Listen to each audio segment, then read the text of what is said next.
నమస్తే everyone, neat aspirants అందరూ కూడా ఒకసారి ఈ వీడియోని గమనించండి. అసలు ఎన్ని రకాల మెడికల్ సీట్స్ ఉంటాయి, అదేవిధంగా ఎన్ని రకాల మెడికల్ కాలేజెస్ ఉంటాయి, ఆ సీట్స్ కి ఎంత ఫీజు ఉంటుంది అనేది మనం ఈ వీడియోలో డిస్కస్ చేసే ప్రయత్నం చేద్దాం.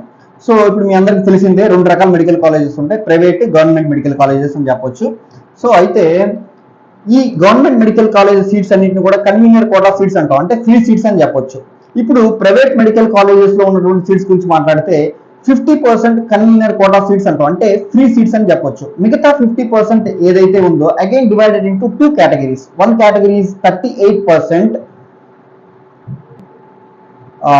మేనేజ్మెంట్ కోటా సీట్స్ అని చెప్పొచ్చు. మిగతా 12% ఏదైతే ఉందో దాన్ని ఎన్ఆర్ఐ కోటా సీట్స్ అని చెప్పొచ్చు. సో ఇప్పుడు వీటి యొక్క ఫీ స్ట్రక్చర్ గురించి డిస్కస్ చేద్దాం.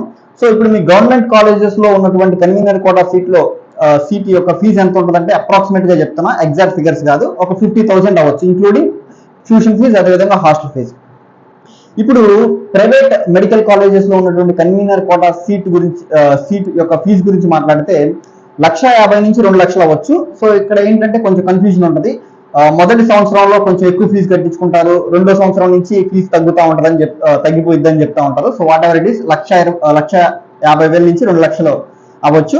నెక్స్ట్ వచ్చేసరికి మేనేజ్మెంట్ కోటా సీట్ గురించి మాట్లాడితే 13,50,000, not including hostel fee. Hostel fee అనేది ఒక్కొక్క కాలేజ్ లో ఒక్కొక్క రకంగా ఉంటుంది.